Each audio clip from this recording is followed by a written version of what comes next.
Hi ಎಲ್ಲರಿಗೂ. ಈಗ ತಾನೇ ವಾಕ್ ಮುಗಿಸ್ಕೊಂಡು ಮನೆಗೆ ಬಂದೆ. ಇಲ್ಲೊಂದು ಸ್ವಲ್ಪ ಮಳೆ ಇವತ್ತು, ಸೊ ಜಾಸ್ತಿ ವಾಕ್ ಮಾಡೋಕ್ಕಾಗಿಲ್ಲ.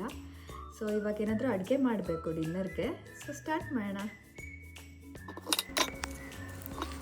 ಆನಿಯನ್ ಈ ಥರ ಬ್ಲಾಕ್ಸ್ ಥರ ಕಟ್ ಮಾಡ್ಕೋತಾ ಇದ್ದೀನಿ. ಎಲ್ಲ ಮಿಕ್ಸಿಗೆ ಹಾಕೊಳ್ಳೋದ್ರಿಂದ ಈ ಥರ ಕಟ್ ಮಾಡಿಕೊಂಡ್ರೆ ಸಾಕು. ಟೊಮೆಟೊನೂ ಹಾಗೆ ಕಟ್ ಮಾಡ್ಕೋತಾ ಇದ್ದೀನಿ. ಆಮೇಲೆ ಇಲ್ಲಿ ಶುಂಠಿ ಮತ್ತು ಬೆಳ್ಳುಳ್ಳಿನ ಕಟ್ ಮಾಡ್ಕೋತಾ ಇದ್ದೀನಿ. ಇಷ್ಟು ಬೇಕಾಗಿರೋ ಸಾಮಗ್ರಿಗಳು: ಟೊಮೆಟೊ, ಈರುಳ್ಳಿ, ಕೊತ್ತಂಬರಿ, ಬಾದಾಮಿ, ಗೋಡಂಬಿ, ರೆಡ್ ಚಿಲ್ಲಿ, ಒಂದು ಮೆಣಸಿನ್ಕಾಯಿ, ಶುಂಠಿ ಮತ್ತು ಬೆಳ್ಳುಳ್ಳಿ. ಸ್ವಲ್ಪ ಎಣ್ಣೆ ಹಾಕ್ಕೊಂಡು ಈ ಥರ ಈರುಳ್ಳಿ, ಶುಂಠಿ, ಬೆಳ್ಳುಳ್ಳಿನ ಸ್ವಲ್ಪ ಹೊತ್ತು ಹಿಂಗೆ ಫ್ರೈ ಮಾಡ್ಕೋಬೇಕು. ಇದಕ್ಕೇ ಟೊಮ್ಯಾಟೊನೂ ಹಾಕ್ಕೊಂಡು ಅದನ್ನು ಸ್ವಲ್ಪ ಹೊತ್ತು ಹಿಂಗೆ ಫ್ರೈ ಮಾಡ್ಕೋಬೇಕು. ಟೊಮೆಟೊ ಬೆಂದ ಮೇಲೆ ಉಳಿದಿರೋ ಐಟಮ್ಸ್ನೆಲ್ಲ ಹಾಕ್ಕೋಬೇಕು. ಮೆಣಸಿನ್ಕಾಯಿ, ಗ್ರೀನ್ ಚಿಲ್ಲಿ ಒಂದು ಬಿಟ್ಬಿಟ್ಟು ಉಳಿದಿದ್ದೆಲ್ಲದನ್ನು ಹಾಕ್ಕೋತಾ ಇದ್ದೀನಿ.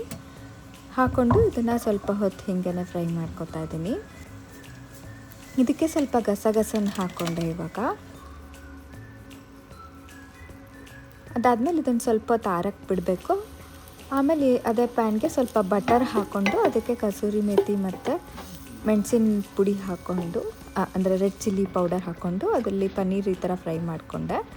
ಆಮೇಲೆ ಮಿಕ್ಸಿ ಆಗಿರೋದನ್ನು ಈ ಥರ ಒಂದು ಪ್ಯಾನಿಗೆ ಬಟರ್ ಹಾಕ್ಕೊಂಡು ರೆಡ್ ಚಿಲ್ಲಿ ಪೌಡರ್ ಹಾಕ್ಕೊಂಡು ಮಿಕ್ಸಿಲಿ ಮಾಡಿರೋದನ್ನು ಹಾಕ್ಕೊಂಡು ಅದಕ್ಕೊಂದು ಸ್ವಲ್ಪ full ಕ್ರೀಮನ್ನು ಸೇರಿಸ್ಕೊಂಡೆ.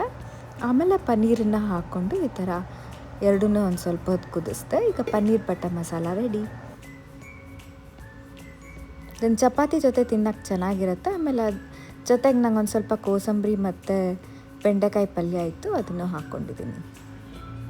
Thank you for watching.